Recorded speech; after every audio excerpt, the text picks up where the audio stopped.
इस कार्यक्रम के पुण्यार्जक हैं श्री नरेंद्र कुमार जैन, फर्नीचर वाले, कमला नगर, आगरा। सफेद भी होता है क्योंकि उसके दांत और हड्डियां सफेद हैं। यदि नई दृष्टि नहीं होगी तो मात्र यही कहोगे तोता तो हरा ही होता है। परमात्मा तो मात्र बीतरागी होता है। नहीं, परमात्मा हितोपदेशी भी होता है, परमात्मा बीतरागी भी होता है और परमात्मा सर्वज्ञ भी होता है। इसलिए तोता होता है, पिंजरा होता है, पर तोता पिंजरा नहीं होता और पिंजरा तोता नहीं होता। तोता तो तोता होता है। इसी तरह हमारी जो आत्मा है वह तो तोता है। तोते को जैसा पाठ पढ़ाया जाए वैसा ही बोलता है। पिंजरा सुनता नहीं है, पिंजरा बोलता नहीं है, मात्र पिंजरा तो अपने स्थान पर रहता है। इसी तरह ही प्रभु आप बीतरागी हो, आपने मुझे पाठ पढ़ाया है। ये शरीर व्यवहार का पिंजरा है और ये आत्मा निश्चय नहीं से तोता है। ये शरीर बाह्य क्रियाओं को करेगा लेकिन तोता तो अंदर ही अंदर परिणमन करेगा। ब्रह्मा, आप ब्रह्मा हो हे प्रभु, क्योंकि आपने कर्म रूपी पर्वतों को देह भिन्नम आत्मा स्वभावम परभाव भिन्नम, आत्मा का स्वभाव पर पदार्थों से पर भावों से सदा भिन्न है। इसलिए यह आत्मा अलग है, शरीर अलग है। आपने यह भेद विज्ञान की कला सिखाई है। राग आत्मा से अलग है, द्वेष आत्मा से अलग है। आत्मा की परिणति तो बीतराग परिणति है, राग परिणति नहीं, सराग परिणति नहीं, बीतराग परिणति में परिणमन करो ब्रह्मा। इसलिए आप ब्रह्मा हो हे प्रभु, आप ही विष्णु हैं। लोक में कोई भी मनुष्य श्रेष्ठ नहीं है। सभी मनुष्यों में, सभी प्राणियों में आप श्रेष्ठ हैं। इसलिए ही प्रभु आप ही विष्णु हैं। इसलिए हे विष्णु, हे ईश्वर, हम आपके इसी चरणों में आज इसलिए आए हैं कि हम अपनी बुद्धि का विकास कर लें, अपने कष्टों का निवारण कर लें। इसलिए हे विष्णु, हे ईश्वर, आपके चरणों में यह भाव लेकर के आए हैं। आपने जो श्रेष्ठ पद पाया है वह श्रेष्ठ पद मुझे भी प्राप्त हो। पद नहीं चाहिए, पद नहीं चाहिए, फिर भी उस पद की इच्छा है। हे प्रभु, 2 पदधारी नहीं, 3 पदधारी नहीं, चतुपदधारी नहीं बनना। हे प्रभु, मुझे निश्चय नहीं का पद जो सिद्ध पद है, जो अरहंत पद है, उस पद में प्रतिष्ठित कर दो प्रभु। मुझे वो ज्ञान दे दो, मुझे वह बुद्धि दे दो, क्योंकि 25 नंबर काव्य से बुद्धि बढ़ रही है और बुद्धि बढ़ रही है, तो मुझे क्या चाहिए? मुझे सिद्ध पद चाहिए। इसलिए हे प्रभु, मैंने सिद्ध पद की प्राप्ति के लिए इस काव्य की आराधना की है, इस काव्य का स्मरण किया है, इस काव्य का अनुष्ठान किया है। हे प्रभु, अब मुझे सिद्ध पद की प्राप्ति होगी। अब आगामी जो काव्य आता है वह है 26। जिस काव्य को हमें देखना था वह काव्य है, हे प्रभु, आप इस पृथ्वी तल के आभूषण स्वरूप हो। हे प्रभु, आप संसार समुद्र को सुखाने वाले निर्मल आभूषण हो। आचार्य भगवान कहते हैं, एक आप मात्र आभूषण नहीं है, क्योंकि यहाँ पर नमस्कार किया जा रहा है। आप बुद्धि बढ़ाने वाले हो, इसलिए आपको नमस्कार हो। किस लिए आपको नमस्कार हो? क्योंकि आप बुद्धि को बढ़ाने वाले हैं, इसलिए आपको नमस्कार हो। बात आती है माता जी 25 के बाद 26 क्यों? क्योंकि जब तक हम 25 नंबर काव्य से नहीं जुड़ेंगे तो 26 को नहीं समझ पाएंगे।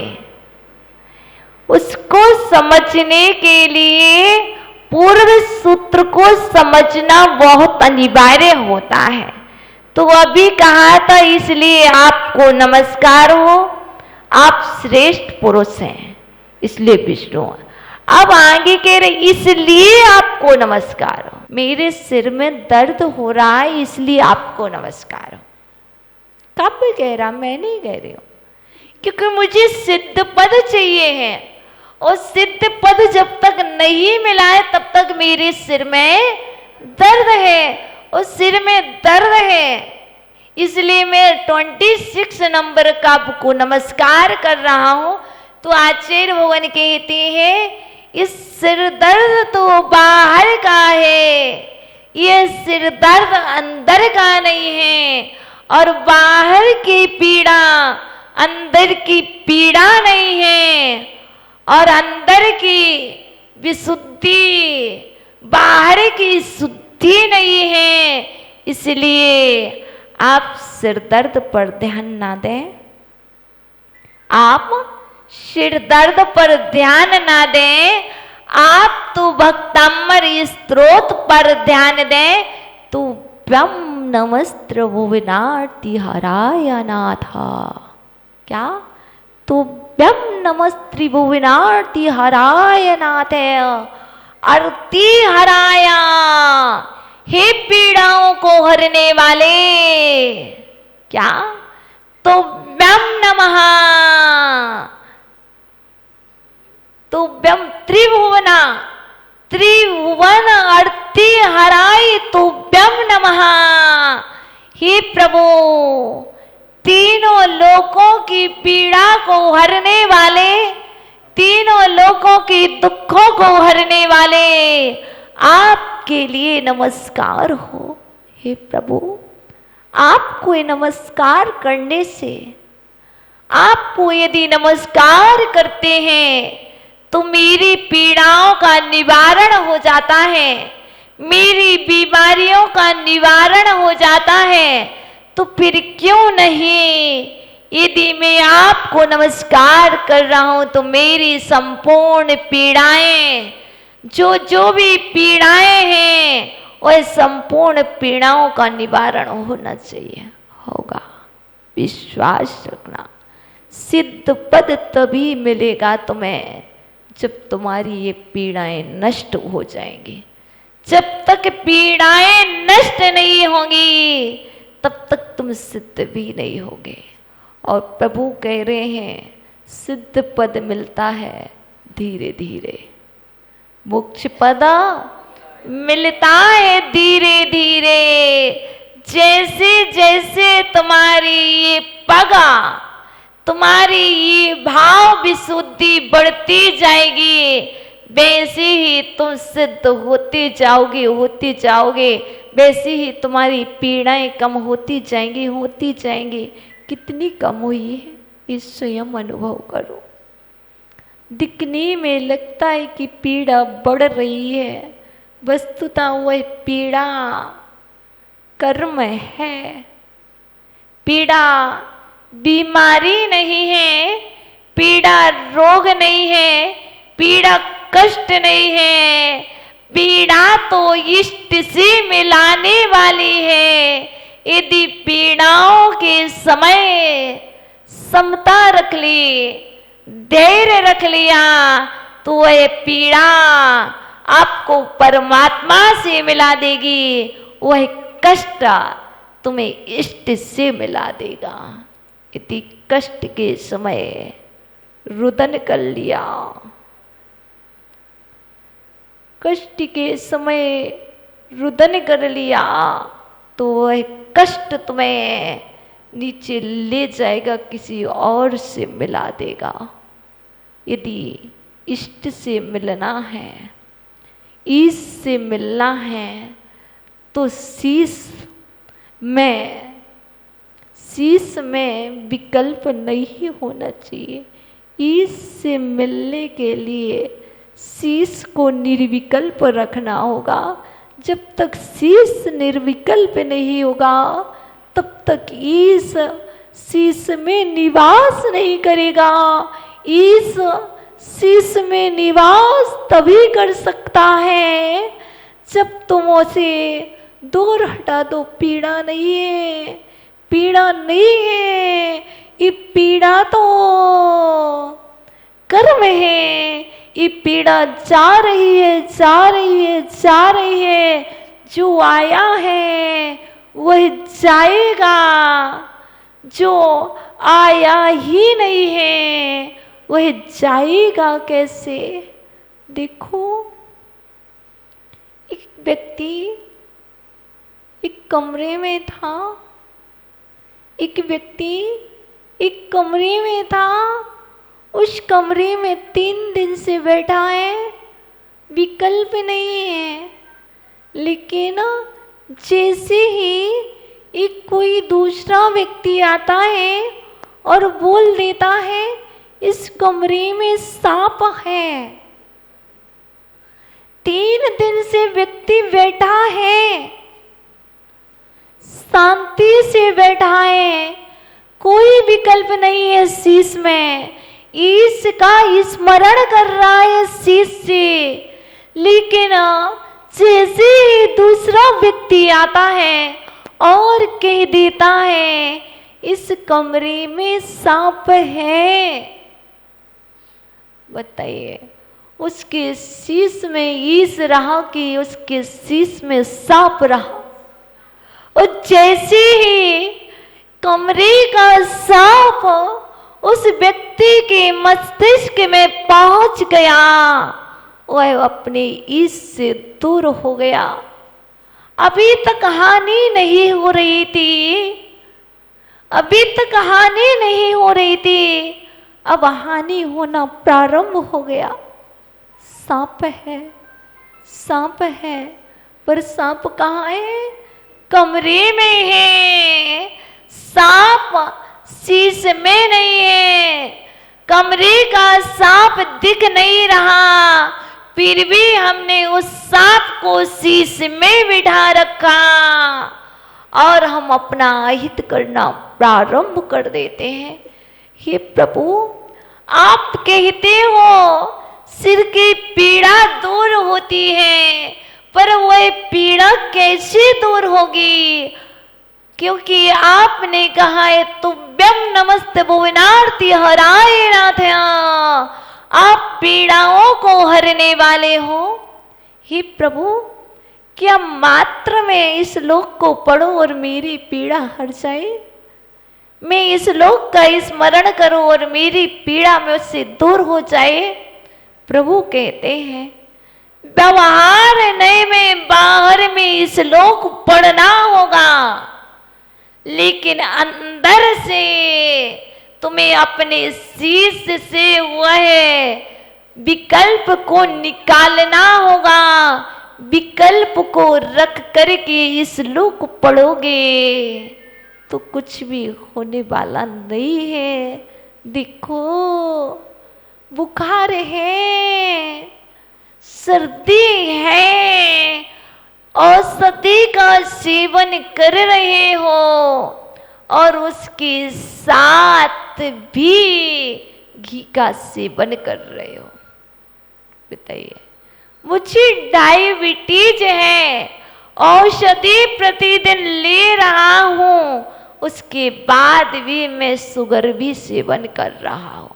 बताइए, क्या डायबिटीज ठीक होगी? कदापि नहीं। इसी तरह ये काम पीड़ा से छुटकारा दिलाने वाला है, ये कष्ट का निवारण करने वाला है। जब तक आप अपने मस्तिष्क से कष्ट को दूर नहीं हटाओगे, तब तक कितनी औषधि काम करेगी? ये तो औषधि है, ये तो औषधि शास्त्र है, ये औषधि रसायन है। इस रसायन का सेवन करने के पहले डॉक्टर कहते हैं आपको परहेज करना होगा। तो मानतुंग स्वामी भी कहते हैं आपके शीर्ष की पीड़ा, आधा सिर दुखता है, काव्य नंबर चल रहा है 26 नंबर। वो एक काप कह रहा है आपका आधा सिर दुखता है, आपको माइग्रेन है, आपको हेडेक है, आपके शीर्ष में पीड़ा है, आपको परेशानी है। उस परेशानी को दूर करने के लिए पहले एक काम कीजिए, एक काम कीजिए। आप अपने मस्तिष्क से निकाल दीजिए कि मेरे सिर में दर्द है, मेरा सिर का दर्द ठीक हो रहा है, मैं स्वस्थ हो रहा हूँ, मैं प्रसन्न हो रहा हूँ। मानतुंग स्वामी की छाया मेरे शीर्ष पर है, आदिनाथ भगवान का आशीर्वाद मेरे शीर्ष पर है, मैं स्वस्थ हो रहा हूँ, मैं प्रसन्न हो रहा हूँ, मैं पूर्ण स्वस्थ हो गया हूँ। आप विचार कीजिए, आपके शीर्ष की पीड़ा हटेगी। एक भी बार मन में विचार मत लाइए मेरे सिर में दर्द है, मेरे सिर में दर्द है, मेरे सिर में दर्द है। और मैं इस श्लोक पढ़ रहा हूँ, तुभ्यम नमस्ते भुवनार्ति हराय अनाथ, तुभ्यम नमस्ते भुवनार्ति हराय अनाथ। हे प्रभु, आपको आरती हराए पीड़ाओं को हरने वाले हैं, मात्र ऐसे पीड़ा नहीं हरी जाएगी। इस कार्यक्रम के पुण्यार्जक थे श्री नरेंद्र कुमार जैन, फर्नीचर वाले, कमला नगर, आगरा।